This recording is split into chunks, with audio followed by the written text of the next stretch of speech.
without stopping. The rules were very simple. Drink 1 pint of ale in each pub along the street, make it to the end of the road without relieving yourself in any way. A good game indeed. The Champion of the Thames, on your right, is the oldest pub in the street. Shortly on the right is a pub called the King Street Run. Look carefully and you can see a cartoon on the pub sign depicting the race. The winner of the race was awarded a green tie, presumably to match the colour of their face. Our next stop at the Grand Church of Jesus Lane, you will also be able to visit the Cambridge Science Centre.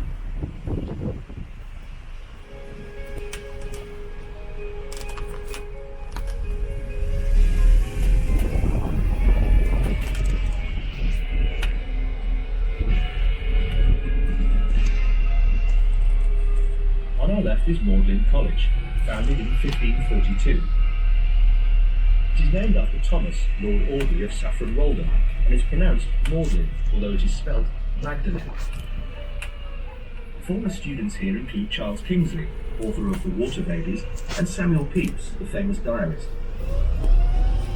If you look to your left as we cross the river bridge, you will see the Pepys Library behind the beautifully maintained gardens.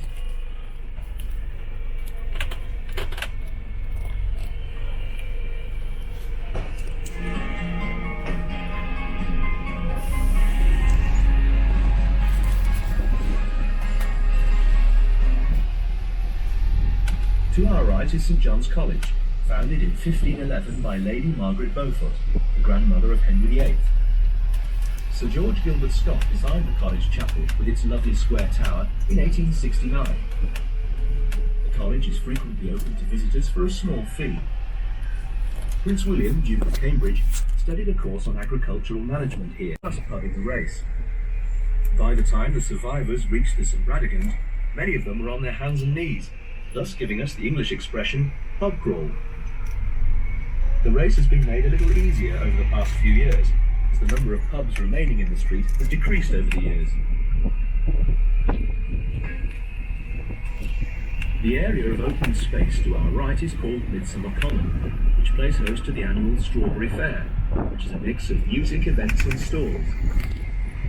King Malcolm IV of Scotland originally gave 10 acres of land to Jesus College, which is to our left, and which we will see again in a little while. In 1211, King John granted the right for a fair to be held here. This fair was called the Stourbridge Fair, and for a time was the most famous fair in Europe. A number of novelists have referred to the fair in their works, including John Bunyan in Pilgrim's Progress and William Thackeray in Vanity Fair. The fair has since been merged with the Midsummer Fair, which is the largest travelling fair in the east of England. Part of this area is still known as Butts Green, as it was here that the local archers used to practice their skills.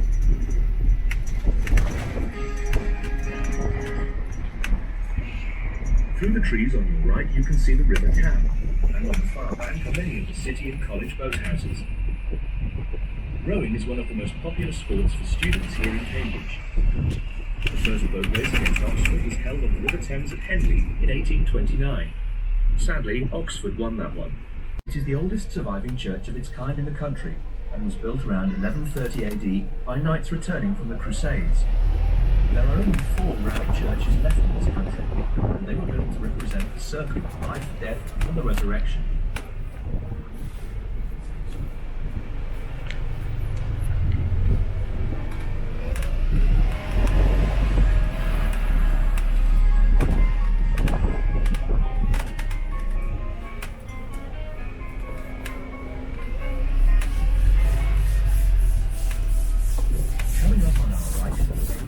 Theatre, home to the annual dramatics club of the university. Many famous names first trod the boards here, including Emma Thompson, Clive James, Sir Derek Jacobi, Stephen Fry, and Hugh Laurie. One undergraduate failed his audition here, and went on to enjoy a 50-year career in Hollywood. His name was James Mason.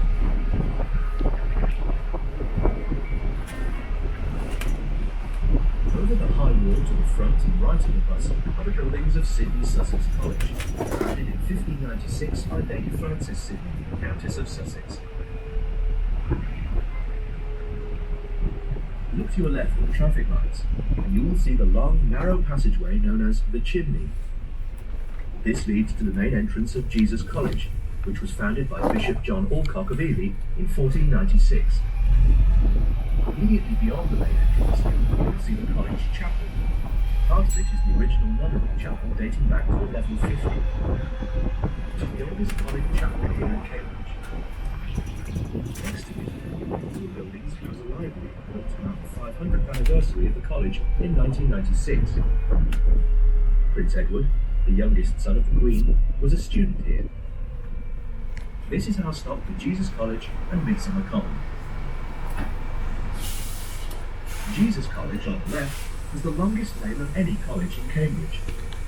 Its full title is the College of the Most Blessed Virgin Mary, St. John the Evangelist, and the Glorious Virgin St. Radegund. The college was founded on the site of the nunnery of St. Radegund. In 1496, when the Bishop of Ely came to visit the nunnery, he found only 2 nuns in residence. One was elderly and senile, and the other was young and attractive, and had become infamous amongst the students. To say no more. The college is said to be the most haunted in Cambridge. Former students at Jesus College include Samuel Taylor Coleridge, who wrote The Bride of the Ancient Mariner, Protestant martyr Thomas Cranmer, and of course Prince Edward.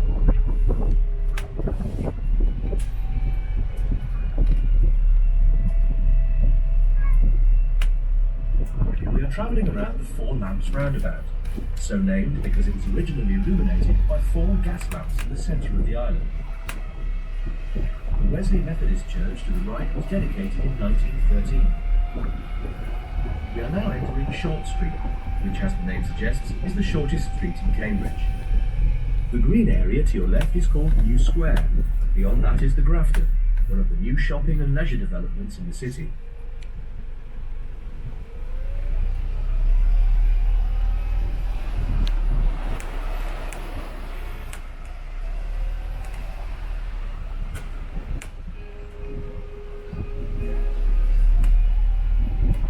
Look down the narrow street approaching on your left. The architect Charles Humphrey built these charming cottages in 1818. The cottages have 2 bedrooms and no upstairs windows, as they were built as servants' accommodation. In April 2002, one cottage sold for £305,000. On our right are Christ's Pieces. The word peace means a place of open land. In the centre is a corner dedicated to Lady Diana, Princess of Wales. Ahead of us is Emmanuel College, founded in 1584 on the site of a Dominican friary by Sir Walter Mildmay. The red brick buildings are on the site of the original Monk's Brewery.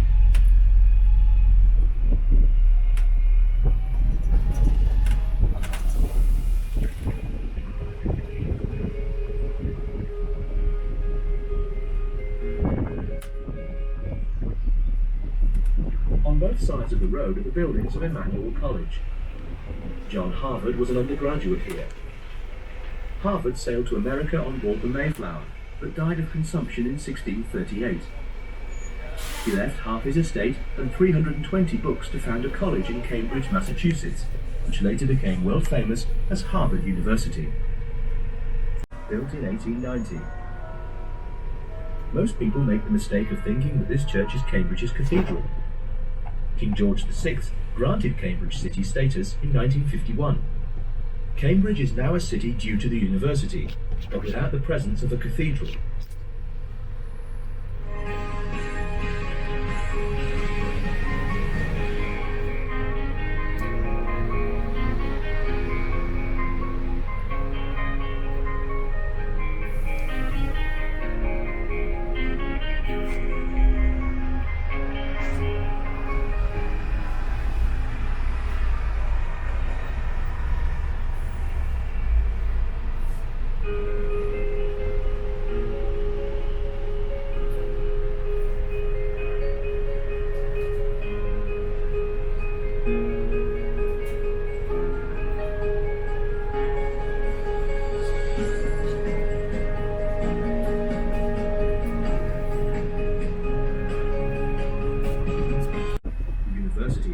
was not very keen on this idea, as they thought that students would take advantage of the railway and visit the distractions every day. The station was constructed 1.5 miles away from the city centre. In those days, the university had their own police force, called Bulldogs, who had powers to access all parts of the station and arrest students found in possession of a ticket. The university also insisted that the station should have only one platform, and therefore only one entrance. The main platform of the station is one of the longest, who could not afford to pay for medical care. Brown's restaurant to the right used to be the outpatients department. The modern Pembroke Hospital is now moved to a large new site on the outskirts of the city, complete with research facilities. It contains paintings by artists such as Gainsborough, Monet and Matisse. The impressive building with its Roman facade was opened in 1848 and was designed by the architect George Bersavi, who never lived to see it completed, as he was killed when he fell through scaffolding whilst working on Ely Cathedral. As we drive past, look at the detailed sculptures inside the columns and under the roof.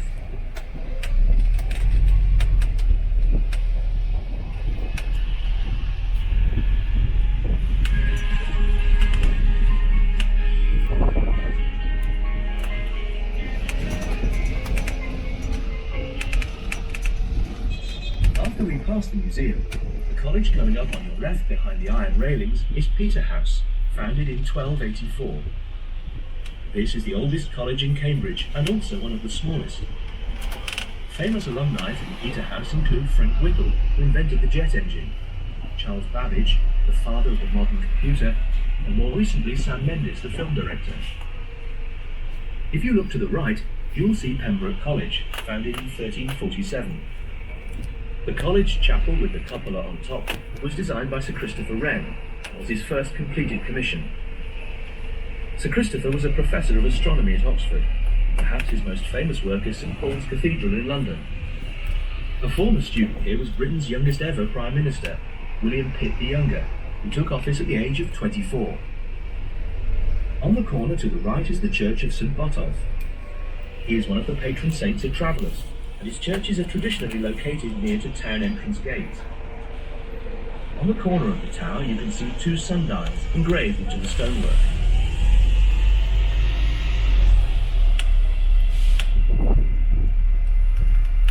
It was founded in 1473.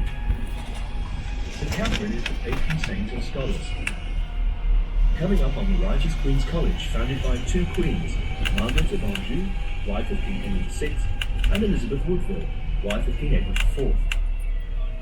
Queen's College is built on both sides of the River Cam and is linked by a wooden bridge, known as the Mathematical Bridge. You will see the bridge on the right-hand side as we cross the river. The Mathematical Bridge is built with straight pieces of timber and was constructed in 1749. Legend has it that originally the bridge was built on mathematical principles, without bolts or nails, until one night several hundred years ago, in a group of students, Henry VI in 1441, a year after he founded Eton College at Windsor. The foundation stone of the chapel was laid in 1446. The chapel has the largest stone fan-vaulted ceiling in the world. Behind the altar is Rubens' masterpiece, The Adoration of the Magi.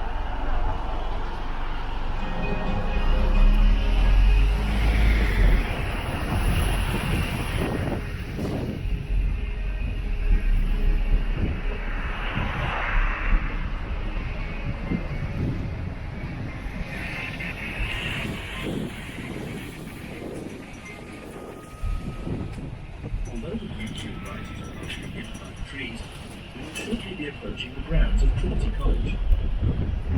King Henry VIII, the urged King's Hall and titled Ashton Trinity, the largest and richest Cambridge college, founded Trinity in 1546. The famous architect Sir Christopher Wren designed the library, which you may just see through the trees on your right. One of the most famous manuscripts housed here is the original handwritten copy of the children's classic, Winnie the Pooh.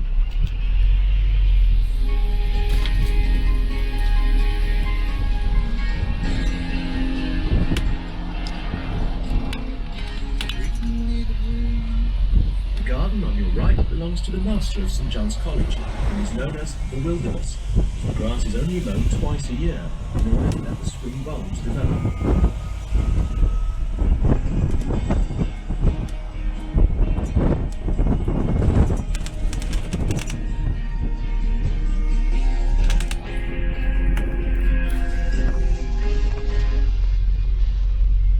Immediately ahead of the bus is Westminster College, which trains ministers for the United Reformed Church. The gold carving above the gate facing the roundabout is of a burning bush, and the Latin inscription beneath it translates as, "And yet it was not consumed," the motto of Scottish Presbyterianism.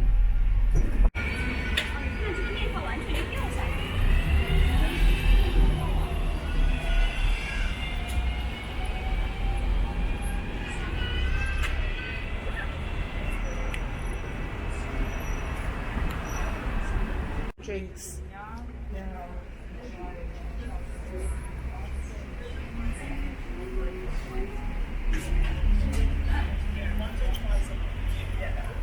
So with my shirt, because I don't eat my shirts, like I don't wear my shirts. Yeah.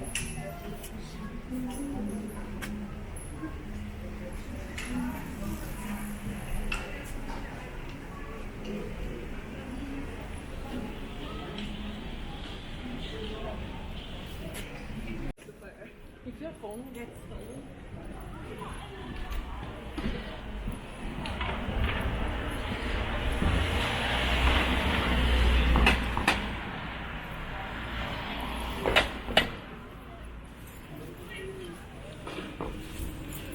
Big issue, please. This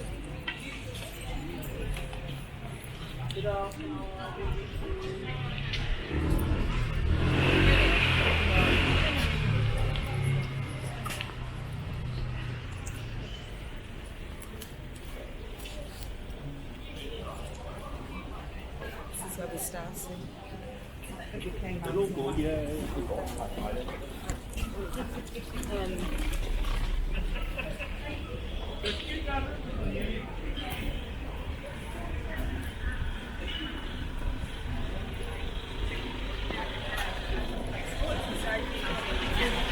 And like rounded. The door.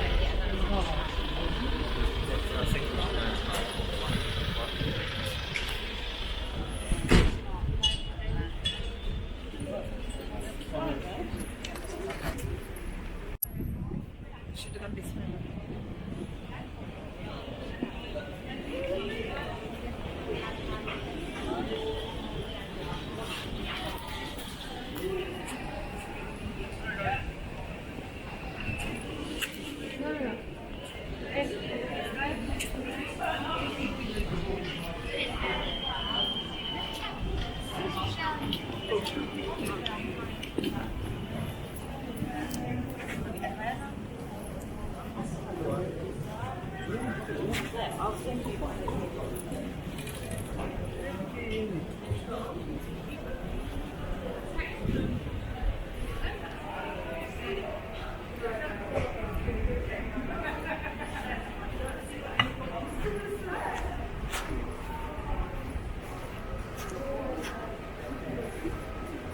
That's that on this burger.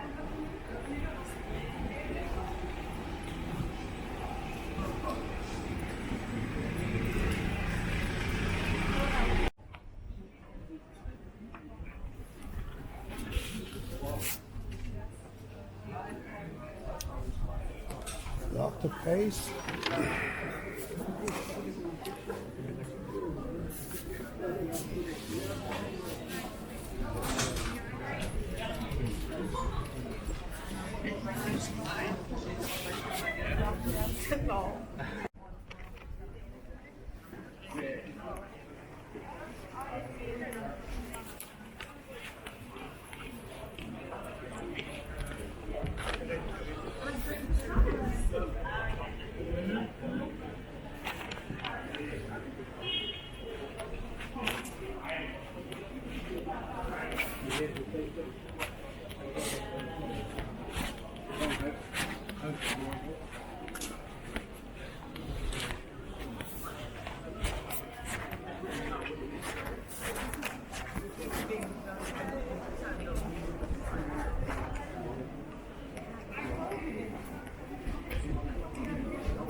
Bring extra clothing.